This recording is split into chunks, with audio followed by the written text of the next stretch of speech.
Hey guys, this is Big Nick here, and I'm giving you my NXT Takeover Chicago review. I'm recording this as of Backlash, so this is Backlash. This is the Sunday after the day of Backlash. So Takeover was just last night. Great event. Let me just start off with that. Very fun event. Probably one of the better takeovers. Maybe the best one of the year. Yeah, I'd say probably the best one of the year so far. But definitely one of the better ones that they've done the past 3 years. So yeah, just gonna start right into it. First off, I just want to say is that this night had two great matches, and I'm just gonna say that off the bat that tonight Backlash is gonna have a pretty hard time backing up. Sorry, Backlash, which means the matches I said that could be match of the weekend: Nakamura, Ziggler, and Owens and AJ. Y'all gonna have to step up, my boys. I'm sorry, I'm just have to say that. Okay, to start off, first off we have is a match that was apparently announced after my video, as I told you guys that I figured there'd be something announced, and that is Eric Young of Sanity versus Roderick Strong. A good match, great way to open the show. Roderick Strong got the win.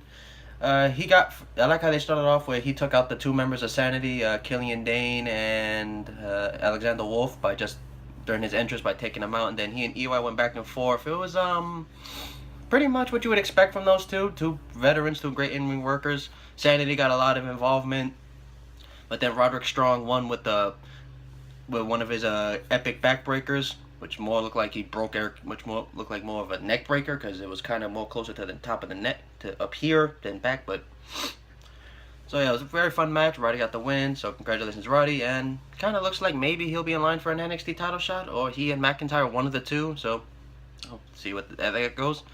Okay, next match we have up is the first of 4 championship matches, and that is the UK Championship match.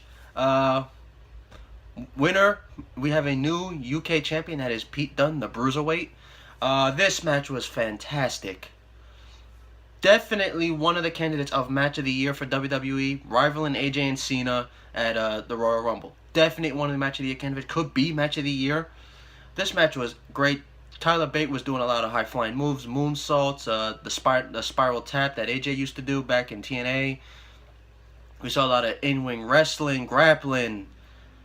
Pete Dunne was hard-hitting. Tyler Bate did a great job selling. Tyler Bate was kind of shocked for most of the match. Epic counters, a DDT that stood Pete Dunne up.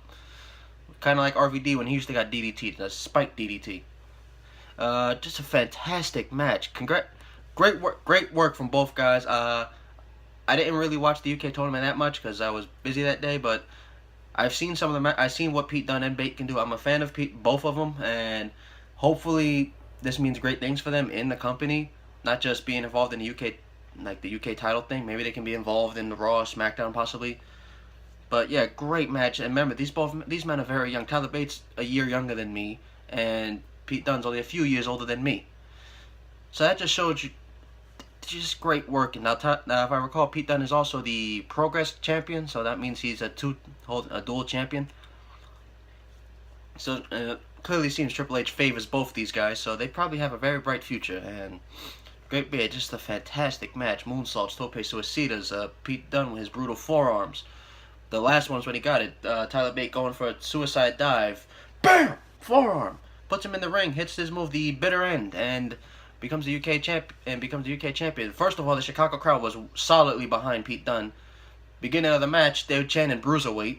Then some people slowly started giving Bate some cheers, but the Chicago crowd was clearly behind Pete Dunne. And you know this match was fantastic when it got the famous "Fight Forever" chant. You get that chant, you did something right. So yeah. Great match. I give it I would rate it possibly a 5-star match. Epic match. Next off we have is the triple threat. And by the way, every match after this had a very, very tough task of coming after that one. I feel sorry for the other 3 title matches. But next up we have is the NXT Women's Triple Threat match for the women's title. It was an alright match. It was a good match. It was just what you expect. Asuka won by pinning both Ruby Riott and Nikki Cross. Has some interesting action. Ruby Riott doing some suicide dives. Nikki Cross showing her insanity. Asuka just being Asuka, kicking the shit out of you. And showing her dominance. She won by... Ruby had, if I recall, Ruby Riott had Nikki Cross pinned. Asuka hit like a Shining Wizard type move on Ruby Riott. And then just fell in the cover on both Nikki and Ruby. And got the win. So it was probably the worst match of the night. I didn't want to say it, but... It was still a good match, but it was on this night wasn't going to be good compared to the other matches. Not great. So still very good, still good match, good stuff. It looks like they really want to do the Asuka and Ember Moon match, but Ember Moon of course is hurt. They did show a thing where she was watching the match. It's going to be interesting what happens there. Next up we have is surprisingly the NXT title match, and that is Bobby Roode defending his title against Hideo Itami. It was a good match, very good, good in-ring work. A lot of in-ring psychology done from Bobby Roode, wrestling and stuff like that. Itami hit the GTS. The crowd, he was actually teased at the beginning of the match when Roode was going to do his glorious thing, and then he picked him up in the fireman's carry position, but then Roode got out. And the crowd, surprisingly, did not chant CM Punk as loud as you expect. When he did hit the GTS, there was a faint CM Punk. It wasn't loud like we've seen when Stephanie McMahon is in the ring. It was more like just like people were cheering, and then there was like this section was cheering, and then there was like people over here going CM Punk, stuff like that. Yeah, Bobby Roode was was working an arm injury the whole match. Tommy looked like his knees were messing with him a bit because he went to do a basement drop kick that you usually do in the corner when they're laying down in the bottom rung on the steel steps. Roode moves. Itami kicks the steps. May have injured both knees. Funny that in the matches Roode has had for the NXT Championship, all of them have been against Japanese guys as Nakamura and Itami, and he's injured their knees both times. So yeah, Roode retained with the glorious DDT, which he hit 3 times. The first one, Itami kicked out, which would eventually lead to the GTS. Then he would hit it first, then he would hit it once, pick him back, roll through with it, hit it again. Roode selling the arm injury, picks up the win. Bobby Roode still the NXT champion. Congratulations, Bobby. Currently one of my favorites. He was one of my favorites from TNA when he broke off from Beer Money. And there's a thing on the network, not the network, the WWE.com, where Tommy was a bit pissed off about his loss.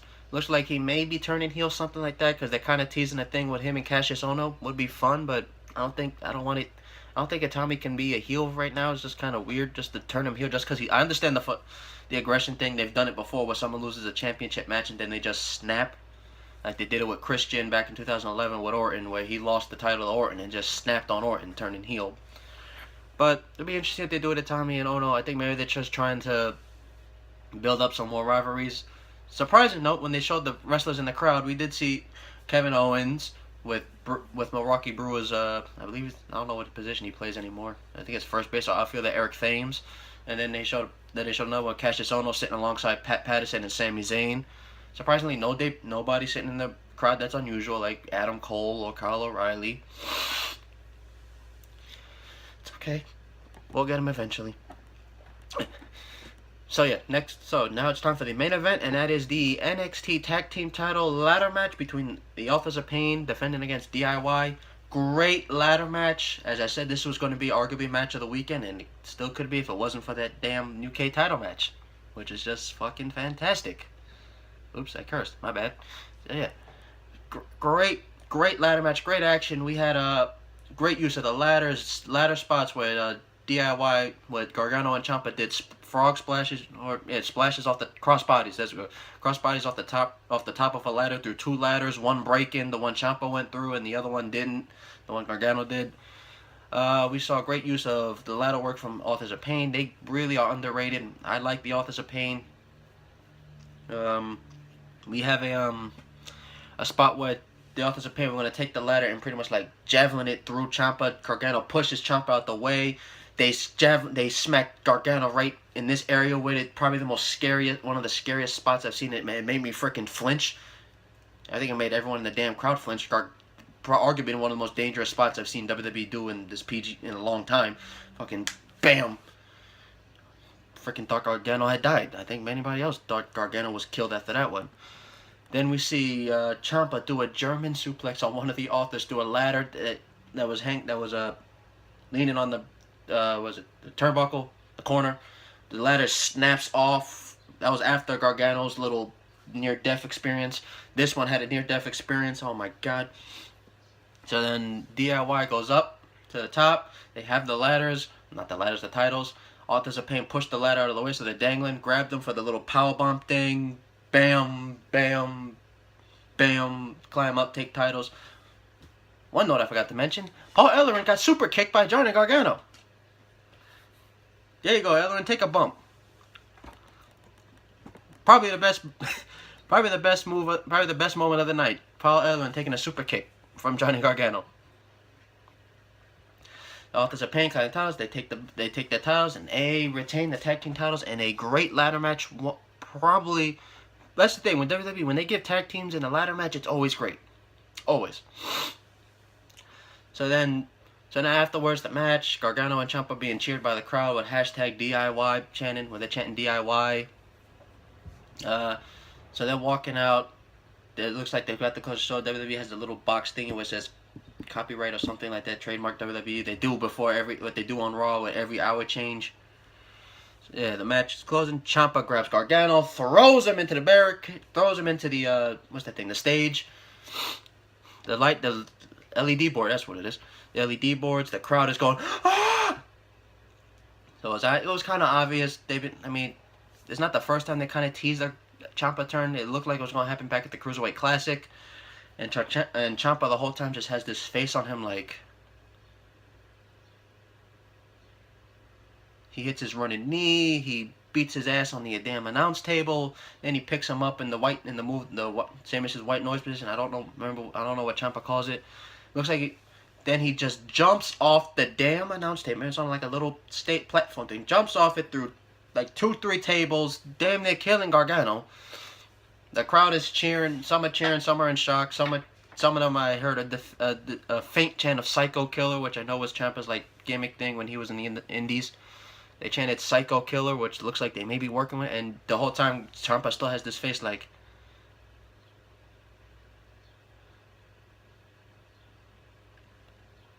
Then I saw like a little bit of a smirk. So yeah. Arguably one of the better, probably the second best heel turn in NXT history, because Kevin Owens still owns that one when he just turned his back on Sami Zayn and then damn near killed him, like Ciampa damn near killed Gargano.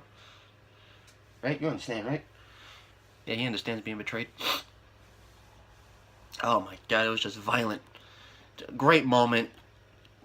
Congratulations to everyone involved. Congratulations to... So yeah, Roderick Strong wins, good choice. Pete Dunne wins, a fantastic match. Oscar retains, Bobby Roode retains, and Authors of Pain retain.